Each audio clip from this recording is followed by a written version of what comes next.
같은 배에서 나온 형제가 왜 칼을 들이댑니까? 밥 한 솥에 숟가락 나란히 놓고 자란 사이, 한 이불 덮고 한 방에서 뒹굴며 자란 사이. 그런데 부모가 쓰러지는 순간 그 형제가 원수가 됩니다. 부처님께서 말씀하셨습니다. 재물 앞에서 무너지는 것은 형제의 정이 아니다. 원래 없었던 것이 드러나는 것이다.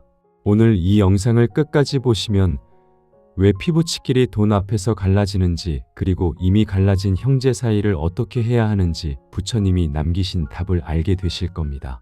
여러분, 장례식장에 가보신 적 있으십니까? 상주들이 울고 있습니다. 조문객들이 위로합니다. 형제끼리 힘 합쳐서 잘 이겨내세요. 고개를 숙이며 눈물을 닦는 그 모습이 겉으로는 참 슬프고 아름답습니다. 그런데 여러분, 그 장례식장 안쪽 방에서 무슨 일이 벌어지는지 아십니까? 빈소 뒤편, 가족들만 모인 자리. 아버지 땅은 어떻게 할 거야? 엄마 통장에 얼마 있어? 형이 그동안 용돈 많이 받았잖아. 그거 다 빼야지.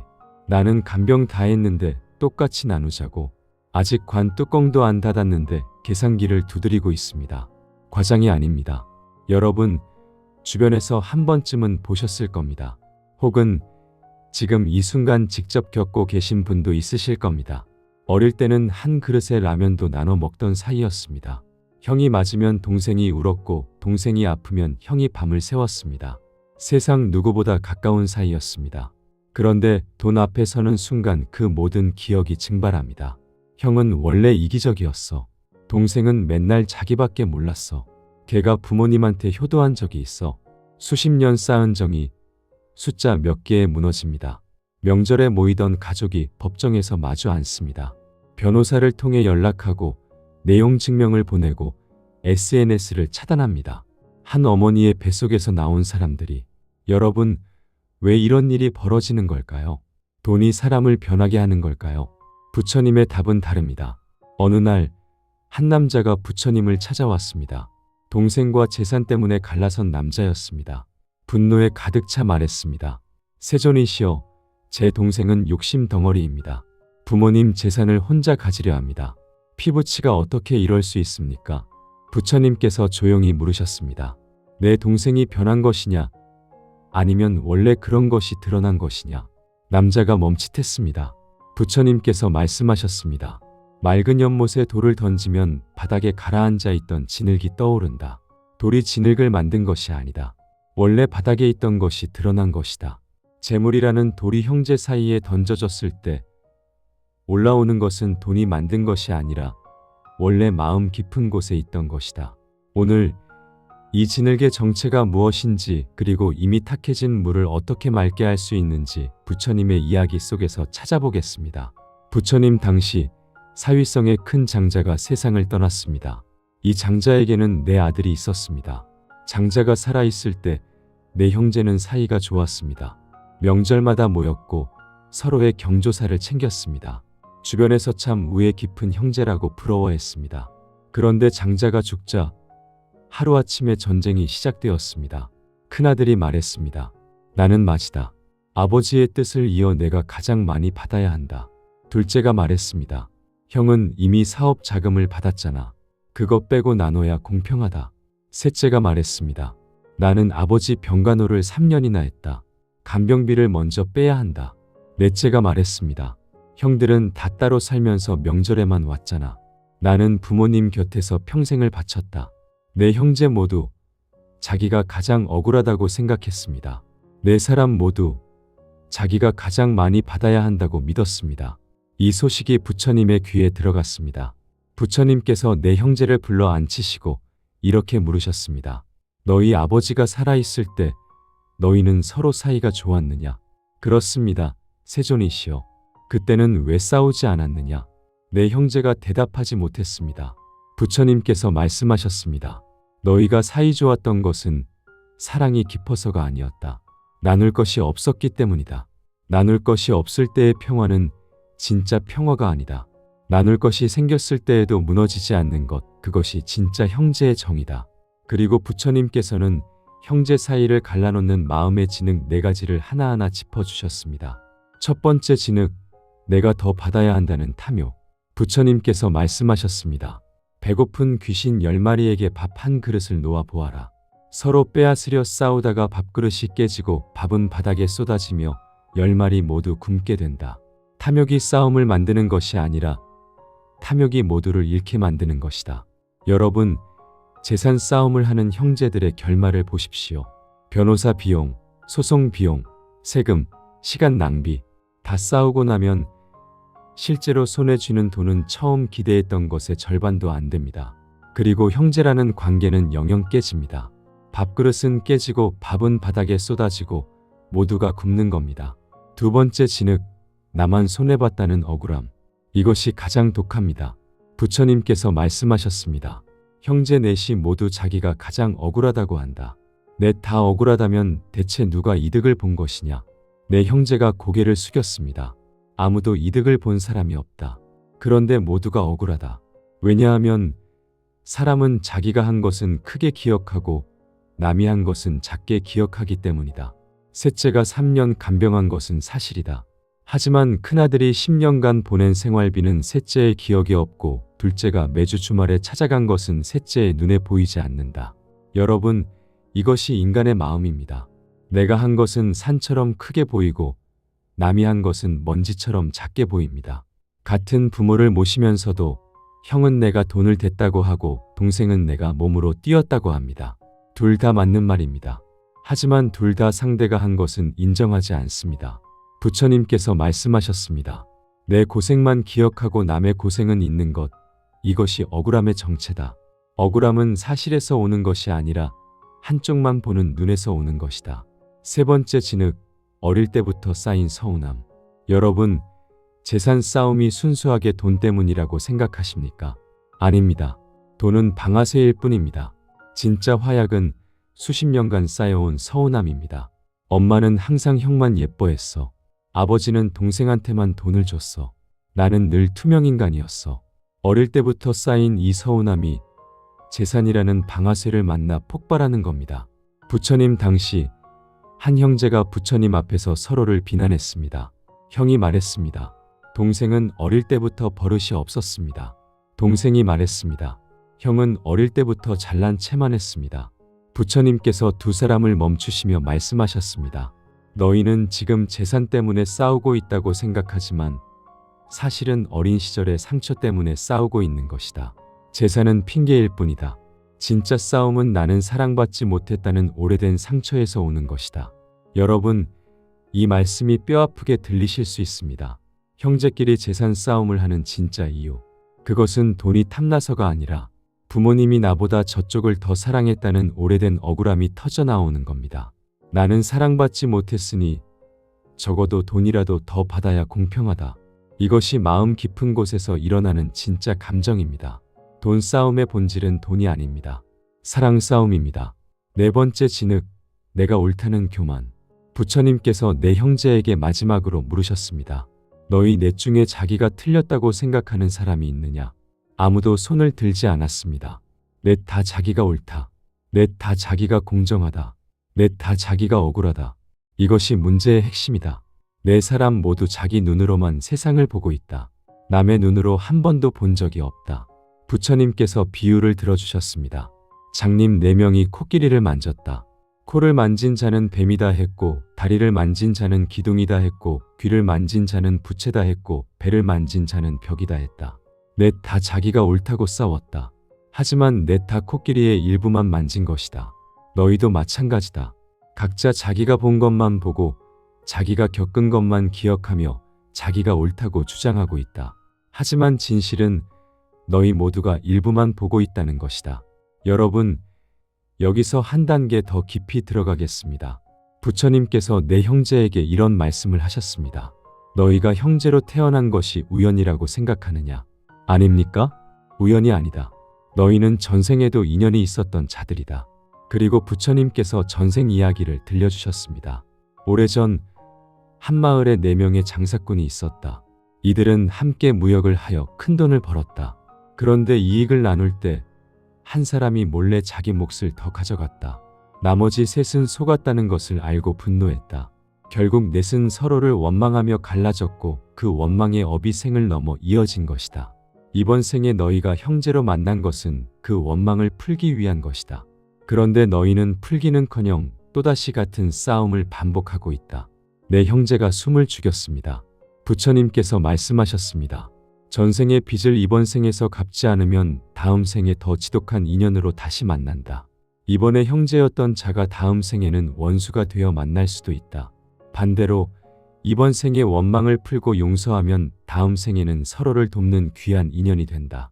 은혜를 갚으러 만난 형제가 있고 빚을 갚으러 만난 형제가 있고 빚을 받으러 만난 형제가 있고 원한을 풀러 만난 형제가 있습니다. 지금 여러분의 형제가 여러분을 괴롭히고 있다면 그것은 전생의 업보가 이번 생에서 정산되고 있는 것입니다. 부처님께서 말씀하셨습니다. 원망하며 싸우면 빚의 이자가 붙어 다음 생까지 이어진다. 담담하게 받아들이면 이번 생에서 깨끗이 끝이 난다. 여러분, 이 말씀을 기억해 주십시오. 형제와 재산 싸움을 하고 계신 분, 지금 그 싸움에서 이기는 것이 중요한 것이 아닙니다. 어떤 마음으로 이 과정을 지나가느냐가 중요합니다. 원망하며 이기면 돈은 얻지만 업보는 더 깊어집니다. 담담하게 양보하면 돈은 조금 잃지만 업보의 장부가 닫힙니다. 여러분, 여기까지 듣고 가슴이 뜨끔하셨다면 좋아요 한번 눌러주십시오. 형제 때문에 아픈 분이 주변에 계시다면 이 영상을 공유해 주십시오. 구독과 알림까지 해주시면 매주 부처님의 지혜로 찾아뵙겠습니다. 자, 이제 가장 현실적인 이야기로 들어가겠습니다. 그래서 나는 어떻게 해야 합니까? 여러분, 가장 많이 하시는 질문이 이것입니다. 부처님 말씀은 알겠는데 이미 갈라졌어요. 법정까지 갔어요. 연락도 안 해요. 이걸 어떻게 합니까? 솔직히 말씀드리겠습니다. 갈라진 형제를 억지로 붙일 수는 없습니다. 부처님도 이것을 인정하셨습니다. 코살라국의 두 형제가 땅 때문에 10년째 싸우고 있었습니다. 마을 사람들이 중재를 시도했지만 실패했고 결국 부처님께 도움을 청했습니다. 부처님께서 두 형제를 불렀습니다. 형이 말했습니다. 동생이 아버지의 땅을 불법으로 가져갔습니다. 동생이 말했습니다. 형이 거짓말을 하고 있습니다. 아버지가 저에게 주신 겁니다. 부처님께서 한참 동안 두 사람을 바라보시다가 이렇게 물으셨습니다. 너희 아버지가 이 모습을 본다면 뭐라고 하시겠느냐? 두 형제가 동시에 멈추었습니다. 입술이 떨렸습니다. 형의 눈에 눈물이 고였습니다. 동생이 고개를 돌렸습니다. 부처님께서 말씀하셨습니다. 너희 아버지가 재산을 남긴 것은 너희가 싸우라고 남긴 것이 아니다. 너희가 잘 살라고 남긴 것이다. 지금 너희는 아버지의 유산으로 아버지의 가슴에 못을 박고 있는 것이다. 형이 울면서 말했습니다. 세존이시여, 하지만 억울합니다. 저도 양보하고 싶지만 동생이 너무 심했습니다. 부처님께서 고개를 끄덕이시며 말씀하셨습니다. 내 억울함은 이해한다. 하지만 한 가지 물어보겠다. 그 억울함을 풀기 위해 10년을 싸웠다. 그래서 억울함이 풀렸느냐? 형이 고개를 저었습니다. 풀리지 않았을 것이다. 억울함은 싸움으로 풀리지 않는다. 이기더라도 풀리지 않는다. 왜냐하면 법정에서 이겨도 마음속에서는 지기 때문이다. 내가 형제를 고소했다는 사실이 평생 가슴에 남기 때문이다. 동생도 울기 시작했습니다. 부처님께서 두 형제 모두에게 말씀하셨습니다. 내가 너희에게 세 가지를 말하겠다. 첫째, 재산은 잠시 빌린 것임을 기억하여라. 내가 죽을 때 한 푼도 가져가지 못한다. 그런데 가져가지도 못할 것 때문에 영원히 가져갈 형제의 정을 버리는 것이 지혜로운 일이겠느냐. 부처님께서 비유를 들어주셨습니다. 두 사람이 배를 타고 가다가 물 위에 떠 있는 금덩이를 발견했다. 서로 가지려고 싸우다가 배가 뒤집어졌다. 금덩이는 물속으로 가라앉았고 두 사람 다 물에 빠졌다. 금덩이를 포기했으면 둘 다 무사했을 것이다. 여러분, 형제와의 재산 싸움이 바로 이것입니다. 금덩이를 잡으려다 배를 뒤집는 것입니다. 둘째, 상대의 눈으로 한 번만 보아라. 부처님께서 형에게 물으셨습니다. 내가 동생이었다면 어떻게 느꼈겠느냐? 형이 한참을 생각하더니 답했습니다. 억울했을 겁니다. 부처님께서 동생에게 물으셨습니다. 내가 형이었다면 어떻게 느꼈겠느냐? 동생이 답했습니다. 화가 났을 겁니다. 부처님께서 말씀하셨습니다. 보아라. 너희 둘 다 상대의 자리에 서면 상대의 마음을 이해할 수 있다. 문제는 너희가 단 한 번도 상대의 자리에 서본 적이 없다는 것이다. 자기 눈으로만 보면 자기만 억울하고 상대 눈으로 보면 상대도 억울하다. 둘 다 맞다. 둘 다 아프다. 셋째, 먼저 손을 내밀어라. 형이 물었습니다. 세존이시여, 누가 먼저 양보해야 합니까? 부처님께서 답하셨습니다. 먼저 깨달은 사람이 먼저 양보하는 것이다. 그것은 불공평하지 않습니까? 불공평한 것이 아니라 용기 있는 것이다. 싸움에서 먼저 칼을 내려놓는 자는 약한 자가 아니다. 가장 강한 자다. 칼을 들고 있는 것은 누구나 할 수 있지만 먼저 내려놓는 것은 지혜로운 자만이 할 수 있다. 그리고 부처님께서 이런 말씀을 하셨습니다. 내가 먼저 손을 내밀었는데 상대가 잡지 않을 수 있다. 그래도 괜찮다. 내가 손을 내밀었다는 것 자체가 내 업보에 장부를 닫는 행위다. 상대가 응하든 응하지 않든 내 빚은 이미 갚아진 것이다. 여러분, 이것이 핵심입니다. 형제와의 화해는 상대가 받아들여야 성립하는 것이 아닙니다. 내가 원망을 내려놓는 순간 내 쪽의 업보는 이미 끝나는 것입니다. 상대가 여전히 원망하더라도 그것은 상대의 업보입니다. 내가 컨트롤할 수 있는 것이 아닙니다. 내가 할 수 있는 것은 딱 하나, 내 마음에서 원망을 거두는 것. 그것만으로 충분합니다. 여러분, 한 가지 더 말씀드리고 싶은 것이 있습니다. 지금 부모님이 살아 계신 분들, 아직 재산 문제가 터지지 않은 분들, 부처님께서 이런 말씀을 하셨습니다. 불이 나기 전에 물을 준비하는 것이 지혜다. 불이 난 후에 물을 찾으면 이미 늦은 것이다. 형제끼리 재산 싸움을 하는 대부분의 경우 부모가 살아있을 때 아무런 준비를 하지 않은 것이 원인입니다. 그런 이야기하면 재수 없어. 부모님 돌아가시기도 전에 재산 이야기를 어떻게 해? 그때 가서 알아서 나누면 되지. 이렇게 미루다가 부모가 돌아가시고 나면 전쟁이 시작됩니다. 부처님의 제자 아난다가 여쭈었습니다. 세존이시여, 형제끼리의 싸움을 미리 막을 수 있는 방법이 있습니까? 부처님께서 답하셨습니다. 해가 떠 있을 때 등불을 만들어 두어라. 해가 진 후에 등불을 만들려 하면 어둠 속에서 허우적거리게 된다. 여러분, 이 말씀의 뜻은 명확합니다. 부모님이 살아 계실 때 어렵더라도 대화를 하십시오. 재산을 어떻게 나눌 것인지, 부모님의 뜻이 무엇인지 형제끼리 미리 이야기하십시오. 불효 아니야? 이렇게 생각하실 수 있습니다. 하지만 부처님의 눈으로 보면 미리 이야기하는 것이 진짜 효도입니다.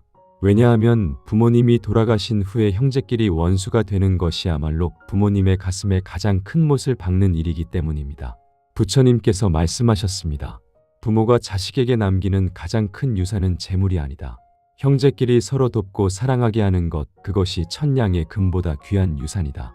그리고 자식 입장에서도 마찬가지입니다. 부모에게 드리는 가장 큰 효도는 비싼 선물이 아니다. 형제끼리 우애 있게 지내는 모습을 보여드리는 것, 그것이 부모의 마음을 가장 편안하게 해드리는 효도이다. 여러분, 오늘 긴 이야기를 해드렸습니다. 형제가 재산 앞에서 무너지는 4가지 이유. 탐욕, 억울함, 서운함, 교만. 형제 인연에 숨겨진 전생의 업보. 이미 갈라진 형제를 대하는 부처님의 3가지 가르침. 그리고 부모가 살아있을 때 해야 할 한 가지. 모든 이야기의 결론은 하나입니다. 부처님께서 내 형제에게 마지막으로 하신 말씀입니다. 너희를 형제로 묶어주는 것은 피가 아니다. 마음이다. 피는 태어날 때 정해진 것이지만 마음은 매 순간 너희가 선택하는 것이다. 같은 피를 나누었어도 마음이 멀어지면 남보다 못한 사이가 된다. 피를 나누지 않았어도 마음을 나누면 형제보다 가까운 사이가 된다. 핏줄이 형제를 만드는 것이 아니다. 서로를 향한 자비가 형제를 만드는 것이다. 여러분, 지금 형제와 사이가 멀어진 분이 계시다면, 재산 때문에 갈라진 분이 계시다면 오늘 밤 그 형제를 마음속으로 떠올려 보십시오. 어릴 때 한 이불 덮고 자던 그 시절, 학교 갔다 오면 장난치며 뒹굴던 그 방, 엄마가 차려준 저녁밥을 나란히 앉아 먹던 그 식탁. 그때의 그 사람과 지금의 그 사람은 같은 사람입니다. 다만 세상의 먼지가 그 위에 쌓였을 뿐입니다. 그 먼지를 탓하지 마십시오. 먼지 아래에 있는 원래의 그 사람을 기억해 주십시오. 그리고 마음속으로 한마디만 해보십시오. 같은 배에서 나온 인연이요, 전생에서부터 이어진 인연이요, 우리가 서로에게 진 빚이 있다면 이번 생에서 깨끗이 끝내자. 원망은 여기서 내려놓겠다. 그 한마디가 수십 년 묵은 업보의 장부를 조용히 닫아줄 것입니다. 돈은 잠시 빌린 것이지만 형제는 7,000겁에 한 번 만나는 인연입니다. 가져가지도 못할 것 때문에 다시는 못 만날 인연을 버리지 마십시오. 당신이 곧 평온이며 당신이 곧 등불입니다. 오늘도 평온하십시오. 여러분, 오늘 이 이야기가 마음에 남으셨다면 좋아요 한번 부탁드립니다. 형제 때문에 마음이 아프신 분, 가족 갈등으로 잠 못 이루시는 분이 주변에 계시다면 이 영상을 공유해 주십시오. 구독과 알림까지 해주시면 다음 이야기에서 또 찾아뵙겠습니다.